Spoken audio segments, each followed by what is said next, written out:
Hi, everyone. Quick show of hands, who was here in Munich yesterday? Who was here? What was the weather like yesterday? Hot, right? Really hot. It was up a max of 32 yesterday. That's 90 for us, Mark, from America. 90 degrees Fahrenheit, 32 Celsius, super, super hot. The average in Munich in May is 18.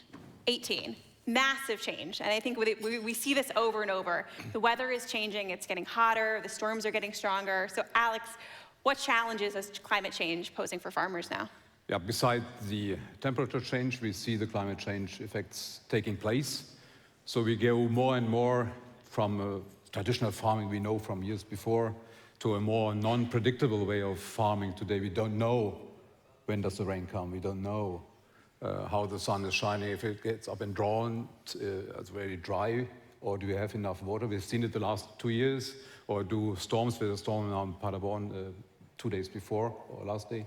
So it's really an unpredictable thing now for farmers to grow food and crops. And we have to go a step further to fight these challenges. And so the problem is as well to say, we have a population right now, wherever the number is, and we cover already, size-wise, 4 billion hectares of land. It means, for you to remember, it's the size of Canada, US, and South America. It's already covered, so to say, by farmland for agriculture, for any usage. I don't care about what it is at this time.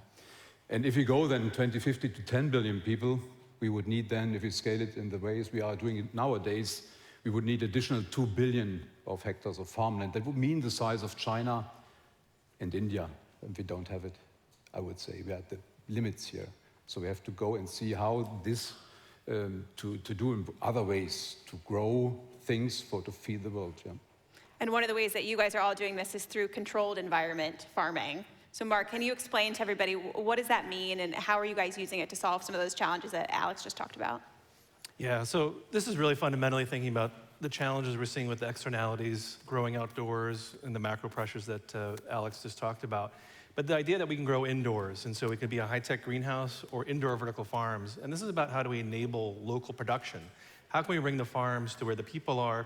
And this is really important when we think about where we are today in supply chain, when we think about certainly the pandemic, and how do we get food to where people are. And so there's even bigger issues than just the climate change. We're talking about food sovereignty, food resiliency. And so the idea that we can actually bring that production to the people is really important. But what's really exciting is that it's more important in terms of thinking about not just the commercial production, but the opportunity to have an impact in the broader ag. You were talking about how warm it is here. We've actually at AeroFarms have actually been growing hops very near and dear to the market here. And so the idea that traditional growing environments are getting more challenged than ever before, we need to think differently about different methods of production, and we're excited what CEA can represent from that standpoint. I think the idea of not being able to grow hops in Germany makes everyone want to cry. So hopefully you guys have some good solutions for everybody on that front.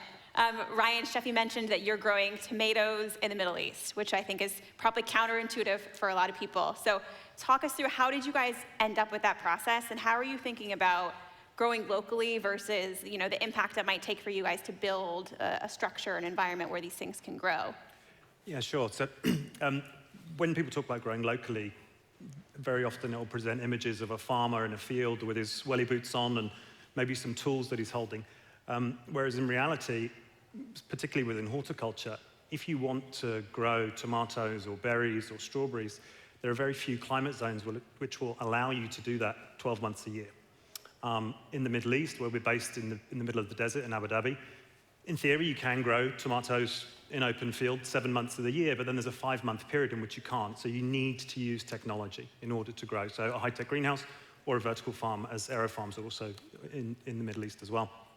Now, if we want to eat a tomato in Munich in December, the only way that we're going to be able to do that is either through vertical farming or through high-tech greenhouses, because whether it's due to light or temperature, you are just not able to do it. So rather than see vertical and greenhouses and technology-driven farming as an alternative to local, what it actually is a combination. You need to have both. So if you want to feed the world in the way in which Alex is describing, or provide enough quality and quantity of food, you really need to bring together the two and bring high technology into local environment, which is exactly what we did in Abu Dhabi, allowing us to grow 365 But days a year. in addition, that's what you mentioned. If you would put the tomato in the desert, you would lose a lot of water.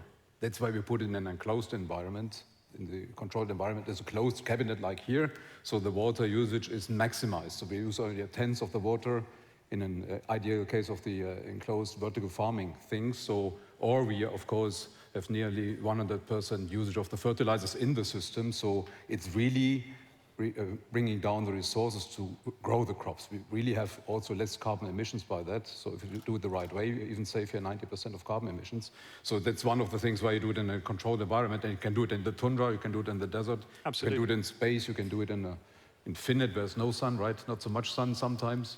So it's really the thing I can grow wherever I have to grow it, and as best, as close to the customers like you do as well. You go close to the customers and short of delivery distance, so food mileage is incorporated. And we have about 25% of food waste.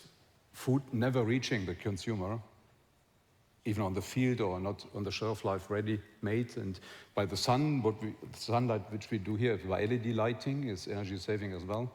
And we trim this light, so to say, we make it even ahead of the sun, the spectrum we can trim to make the plant having more vitamin content or taste or even more speed in growth. And by this we have then, even if you have more vitamin C content in it, even the shelf life goes longer. Prolonging by 7 days is easily on some kind of cellulose we have already. So that's very interesting stuff to do, and we have to do even more in this. Marc, you mentioned supply chains, which I know is on everybody's minds after the last 2 years, after the last 2 months, with Ukraine. I think people are really thinking about their supply chains. So how are you guys thinking about this, the models of farming you're using to help with future supply chain challenges? Yeah, first it goes back to thinking about what's the right business model and thinking about how do you have the right economies of scale to make the business work. There is a capital intensity to building these farms, but there's incredible productivity. And so you have to marry it with the right size and the right output, as well as with the right crops. Today, our commercial farms are focused on short-stem leafy greens and herbs and microgreens. And that's actually one of the major pain points that we see out in the field in terms of overuse of pesticides. It's very perishable. A lot of food safety recalls as well with those crops. So we're attacking that very specifically. And then this idea of more nutrient density. So we really want to reframe that a calorie is not a calorie, but really thinking about how we can bring more nutrient-dense produce. But what's exciting at AeroFarms, we've grown hundreds of different varieties. In fact, over 550. We've grown beautiful strawberries, blueberries, and I mentioned the hops. But we actually are, in fact, growing cacao. And so we're growing a tree, and this is working with a great partner, Cargill. Yep. And the idea that we're doing here is really thinking about a high-value nursery. So we're actually creating a more resilient type of seedling that then can be transplanted. So this idea of working together that we talked about is really thinking about how we can really think about the broader agriculture community. Correct. Alex, can you talk to us a little bit more about the technology that exists right now? I think we've got a literal example right here that maybe you want to talk us through, but where are we with in terms of the technology in the space? Is the challenge that technology doesn't exist, or it's not scalable, or kind of what keeps you from going further? As a component manufacturer, we do the LED, the component itself, so we have to trim the LED to be optimum. We get a feedback from the farmers and from these operators of these farms, from R&D, which goes on the plant specifically, because each plant has a biology, let's say it this way, which reacts on light differently. So I can put with blue more content of vitamins or whatever. Yeah? With red, I have more speed of growth. But if I do it in the wrong way, I do not good for the plant. I have to understand, to sensor, to create big data. We heard it just before, but here on the growing cycles, when is it good? When do I need a dark phase, so to say, to give rest for the plant? So it's a lot of research work on top to do again, and to bring all this knowledge together, to then have really light recipes that we already started as a manufacturer for components. Eventually, why do we do this? Because we want to get this accelerated. So we make our own R&D on certain biology of plants to see what is the best light recipe for whatever. In this together example here, Munich with the University of Munich, or with Weihenstephan and so on. So we go and together we go and want to know what it is. Because we as a component manufacturer then eventually have to trim on the semiconductor side what has to be done to have the best LED. And it's not only about the power, the LED sense and the different spectrum, it's also about the light spectrum itself. And that's what we work on. That needs a close cooperation in our case here. And I don't know if Harun can change the light, so we have this light is changeable in terms of bluish or reddish or whatever, right? And that is, yeah, triggering the plant to grow. And it's fully biological, it's really healthy. Yeah, it's really a super healthy food grown. It's, for some people, a bit still like weird stuff, right? Yeah, we just want to highlight that, again, we're thinking about what does a plant need. It doesn't need sunlight, it needs spectrum of light. And we're able to understand the right spectrum, the right intensity, the right frequency. And you marry that with the right nutrients, and we develop what we call a growing algorithm, all this data that goes into really be able to understand how to grow this consistently at scale, commercially, and repeat it. And that's really important. And as Alex mentioned, there's a tremendous amount of complexity. There's a symbiotic relationship between the different elements. And so at AeroFarms, we've recognized early on that in order to be good farmers, you need to be technologists. In order to be good technologists, you need to be farmers, right? How did that goes together? And so all of our technology we have developed because what was available at the time off the shelf just was not adequate in terms of thinking about the right performance and efficiency. So that's what's exciting about where we are. We have more partners and people investing to help be able to move this industry further. And what you're doing is aeroponics, right? So explain that to people. Yeah, the Aero and AeroFarms refers to aeroponics. It's a type of hydroponics, but this is really important when we're talking about water. Water is our most precious resource. 70% of fresh water is going to agriculture. 70% of the pollution is coming from traditional field agriculture with the overuse of pesticides, overuse of fertilizers. That's creating runoff and major issues. So the idea that we can grow with aeroponics where we're misting the roots as opposed to hydroponics where you're bathing the roots, it's much more efficient. The roots actually need oxygen, so our roots just dangle in air. It leads us to have a very healthy biome, faster growing process, more biomass in a shorter period of time. But the key statistic is we use up to 95% less water than the field and even 40% less than hydroponics. So when we talk about growing in the Middle East or other tough areas, this is really how we think about we can use this most precious resource as judiciously as possible. And then Ryan, explain to us the difference between what you're doing from this. Like how are the technologies different? How are the needs different? We have a very similar goal. So both trying to produce very high quality and in high quantity product in areas in which otherwise being an open field just isn't viable from a sustainability perspective, from a commercial perspective. In a size, physical scale, a high-tech greenhouse is typically much larger physical footprint, and it may lend itself more to certain types of crops than a vertical farm. So I want you to imagine a very large area, like the greenhouse that you might have had in your garden when you were growing up, but much, much, much, much bigger, 120,000 square meters big, and row upon row of plants which are growing over an 11-month cycle. Very physically large when we're growing tomatoes, so by the time a tomato plant has finished its life, it might be 11, 15 meters long, growing in a horizontal structure. Whereas vertical farming, and maybe similar to what you can see, it's layers upon layers in which smaller plants are growing, receiving similar amounts of light and same quality of nutrients, and trying to control the environment in which the plant is growing. So CEA as a sector, controlled environment agriculture, is very broad. I don't believe that one is better than the other. It exists on a spectrum in which there is space for the right technology to suit the right climate environment, but also to suit the right crop or to suit the needs of the consumer. Because, for example, a 120,000 square meter greenhouse isn't going to be built in New York City, whereas vertical farms or maybe on rooftop farms, they have a lot more opportunity to do so.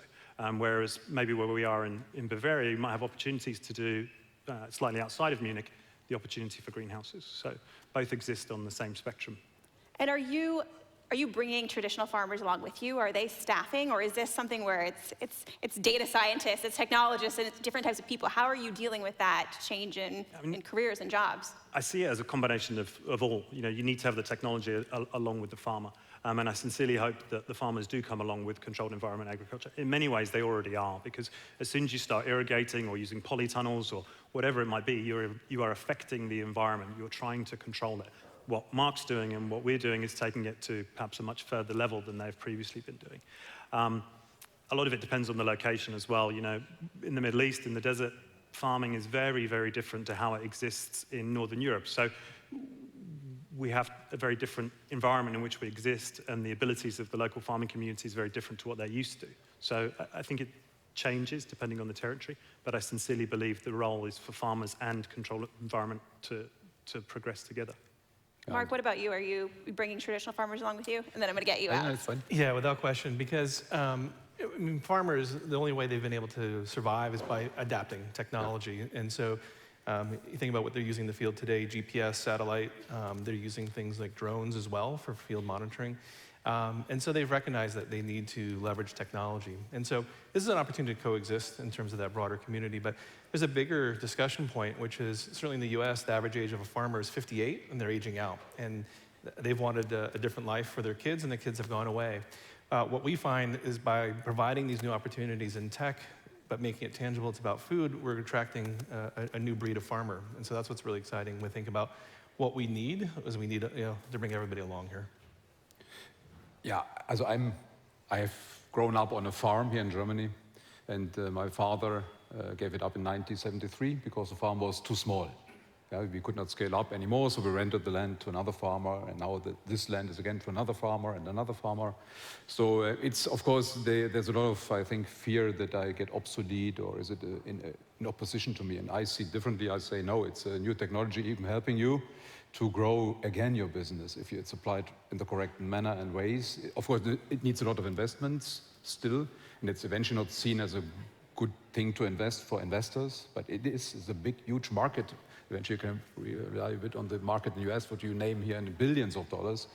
What we see on R&D, especially on R&D, I found a number, I guess it was for US, $300 million on R&D for agriculture, but 2.5 billion for medical research. So you see that's a big difference where money is going for research and development. That's why we as a company say we do what we can on our segment to raise the awareness that that is really a green technology, that's really healthy food. You can even put for pharmaceutical usage more vitamin content into a plant. You make it growing faster. As you described, you can even now breed trees there before you bring it out in the uncontrolled field environment. Have the trees already resistant before they go out and grow, hopefully in a forest again. So it's many things incorporated into that, but we have to really raise the awareness and show the potential in behind of it.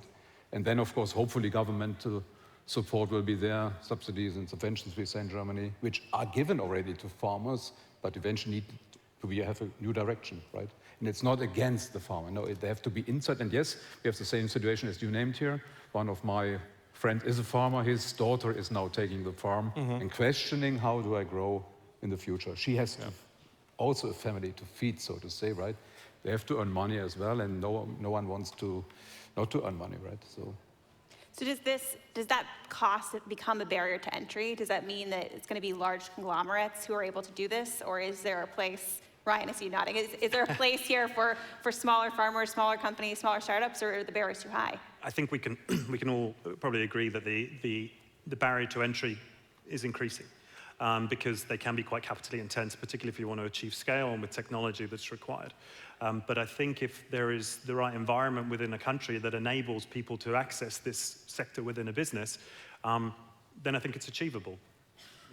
I don't know how Mark feels about it, but I do think there's opportunities across the spectrum. But at the moment, there is large amounts of investments coming in from various communities that weren't traditionally involved within agritech, but now are increasing their presence. Yeah, I think what we both identify are opportunities with respect to what role government can play, policy can play. We know here in the EU, the Green Deal is very important. In the US, the Farm Bill, which is coming up for renewal next year.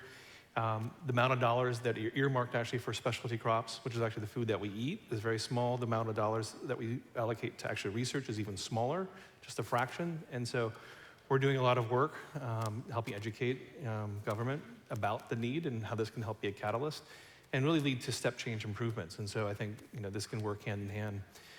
And where we've done, and one of the reasons why we do have a presence as well in Abu Dhabi, you see different governments much more progressive in terms of what they're thinking about and how they're investing. And so that's helping attract. There's amazing work that's happening, not only with the high-tech greenhouses, but with the vertical farming in Abu Dhabi as this nexus for next things in ag tech. Was not there just a few years ago. But again, with the right progressive partners, you can get there. And so that's an example of what can be deployed in other markets. You brought up the geography question here, so I want to get each of you to answer this for me. You're each representing a very different geography. We've got Germany, we've got the US, we've got the Middle East, and you've also worked in the UK. So tell me for your geography, what is the biggest challenge that's unique to your geography, Alex? The honest answer? Yes, please. Fully Only honest honesty answer? for DLD. Okay. Give us the honest answer. It's the German angst, I would say. So we fight a lot of the times with, it's not only in our field, it's for any kind of new innovation, so you get a lot of resistance. You fear instead of seeing the potential of the development here. The German angst is really one thing, and that's why we say, again, we as a manufacturer, we say we want to raise the awareness, we go wherever we can. I will not stop talking about it, and we will do everything what we can to bring this awareness up and support these startups doing things there, want to go there and grow there. But we need, of course, to connect more people here. So the governmental, as well as architects and investors, banks, financial side, right? So, and we do whatever we can. But German angst is still there, and I don't know why. See the potential and don't see every time the thing what you think is the biggest issue. No, go around and find a solution for it. That's our aim. So you're going to break down German angst. Yep. Mark, what are you dealing with? Probably not the same for the US. Yeah, so our lens, while the US is very attractive and is very established in terms of what we've already been able to demonstrate from the commercial and consumer acceptance, the consumer is there already. More importantly, our selling partners are there already because of the supply chain issues. And really at the end of the day, they have major pain points. Those are really opportunity costs. So the cost of doing business for the retailer has gone up quite significantly with recalls and availability. And so we are this panacea. We're a solution, to that. But then fundamentally, because it has better flavor, better nutrient density, better shelf life, we're creating a new category, and we're expanding consumption. And this is really important in terms of how retailers compete. Certainly in the US, it's on their fresh offering. It's driving frequency of visit. It's driving that basket size. And so our selling partners want to co-invest in terms of creating a bigger statement here because it's good for them and it's good for their business. And it's ultimately good for the consumer. So for us, right now, we're at this key inflection point of just scaling more. So how do we make sure we do that in a measured way, capital efficient way? And then our lens has been very much because of our presence in certainly in Abu Dhabi, but also in other markets we're looking at. How do we think about how do we manage that from an emerging company? We're 250 people today. By the end of the year, we're going to be over 500 people. So that's rapid growth from a development standpoint. Ryan, what about you? And I'll talk about from a UK standpoint rather than the Middle East, because the Middle East has been very open, as Mark said, in terms of adopting this technology and being very progressive, although the climate is, of course, very, very challenging. I think from a UK standpoint, and I would probably broaden it across Europe as well, an awareness from a global level almost that controlled environment agriculture exists. It is here, it is now, it needs to grow.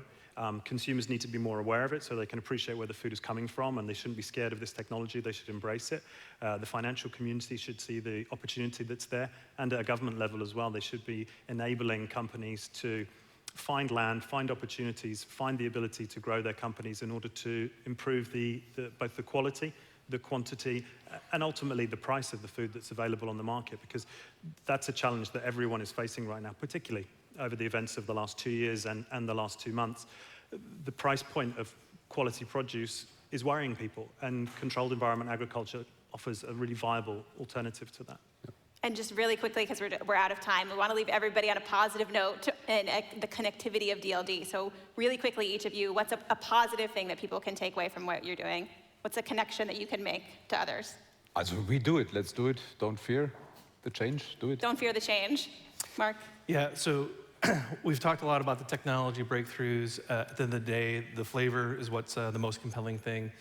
We work with top chefs like David Chang or Marcus Samuelsson, so feel good about where the future is in terms of it being a really tasty, delicious future. So. Yeah, and I think that goes back to the point that it is already here. The technology is already here. It's only getting better and better as the weeks and the months go past with the investment that goes in it. And eventually this will become the normal. I do truly believe that. And there's lots of people in this room, maybe they're eating controlled environment agriculture products without even realizing it.